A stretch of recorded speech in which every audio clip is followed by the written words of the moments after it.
এক রুজিদার মোকাবেলায় কুদরতের যেমন শক্তি দরকার, ঠিক তেমনি ভূরাজনীতির লড়াইয়ে দরকার শক্তিশালী মিত্র। আর এই জায়গাতেই ইরানের পাশে দাঁড়িয়েছে তার দীর্ঘদিনের ঘনিষ্ঠ বন্ধু রাশিয়া। কে না জানে ইরানের ভাইয়ের মতো বন্ধু রাশিয়া। কিন্তু রাশিয়া ইরানকে ঠিক কী পরিমাণ সামরিক সহায়তা দিচ্ছে তা এতদিন প্রকাশ্যে আসেনি। এবার সেই গোপন তথ্যই শত্রুপক্ষের মুখে ফাঁস হয়েছে।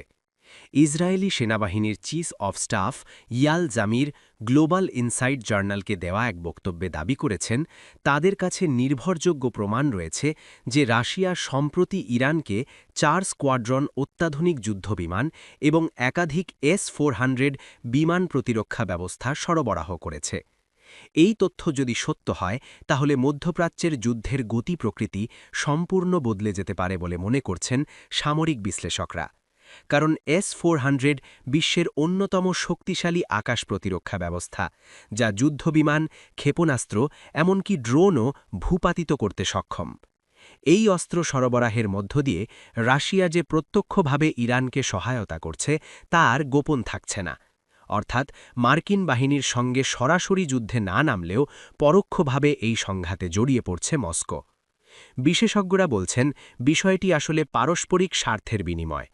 ইউক্রেন যুদ্ধে রাশিয়ার অন্যতম গুরুত্বপূর্ণ সামরিক মিত্র হয়ে উঠেছে ইরান। গোয়েন্দা সূত্রে জানা গেছে, ওই যুদ্ধে তেহরান পুতিনকে শত শত স্বল্প পাল্লার ব্যালিস্টিক মিসাইল এবং ড্রোন সরবরাহ করেছে। এই স্বল্প পাল্লার মিসাইলগুলো মূলত যুদ্ধক্ষেত্রের কাছাকাছি থাকা সামরিক ঘাঁটি ও ফ্রন্টলাইনের লক্ষ্যবস্তুতে আঘাত হানতে অত্যন্ত কার্যকর। শুধু তাই নয়, এর আগে রাশিয়াকে বিপুল সংখ্যক শাহেদ ড্রোন দিয়েছিল ইরান, যা বর্তমানে রাশিয়ার অভ্যন্তরেই উৎপাদিত হচ্ছে। সব মিলিয়ে রাশিয়া ও ইরানের বন্ধুত্ব যে কেবল কূটনৈতিক পর্যায়ে সীমাবদ্ধ নয়, বরং গভীর সামরিক জোটে রূপ নিয়েছে তা স্পষ্ট হয়ে উঠছে। এদিকে মধ্যপ্রাচ্যে যুক্তরাষ্ট্রের সামরিক তৎপরতা নিয়ে ক্ষুব্ধ প্রতিক্রিয়া জানিয়েছে রুশ প্রশাসন। ইরানের উপর সম্ভাব্য হামলা নিয়ে গভীর উদ্বেগ প্রকাশ করে ক্রেমলিনের মুখপাত্র দিমিত্রি পেসকভ জানিয়েছেন, ওয়াশিংটন যদি ইরানের বিরুদ্ধে কোনো সামরিক পদক্ষেপ নেয়, তাহলে তা পুরো মধ্যপ্রাচ্য অঞ্চলের স্থিতিশীলতাকে মারাত্মকভাবে বিপন্ন করবে। একই সঙ্গে উত্তেজনা প্রশমনে রাশিয়া সব ধরনের কূটনৈতিক উদ্যোগ নেবে বলেও জানিয়েছেন তিনি। বর্তমানে যুক্তরাষ্ট্রের বিমানবাহী রণতরী USS অ্যাব্রাহাম লিঙ্কন ওমান সাগরে অবস্থান করছে। এই রণতরীর সঙ্গে রয়েছে একটি বিশাল কেরিয়ার স্ট্রাইক গ্রুপ। পাশাপাশি ইসরায়েলের দিকে অগ্রসর হচ্ছে মিসাইল প্রতিরক্ষা ব্যবস্থা বহনকারী মার্কিন যুদ্ধজাহাজ।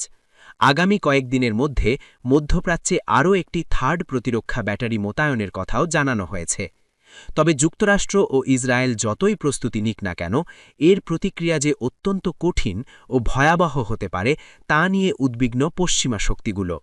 বিশেষজ্ঞদের মতে, সংঘাত শুরু হলে মধ্যপ্রাচ্য জুড়ে ছড়িয়ে থাকা মার্কিন সামরিক ঘাঁটি ও যুদ্ধজাহাজগুলোই সবার আগে ইরানের প্রতিশোধমূলক হামলার লক্ষ্যবস্তুতে পরিণত হতে পারে। সব মিলিয়ে মধ্যপ্রাচ্যে নতুন করে বড় ধরনের যুদ্ধের আশঙ্কা ক্রমেই ঘনীভূত হচ্ছে, যার প্রভাব শুধু অঞ্চলটিতেই নয়, গোটা বিশ্বের রাজনীতি ও অর্থনীতিতেও পড়তে পারে।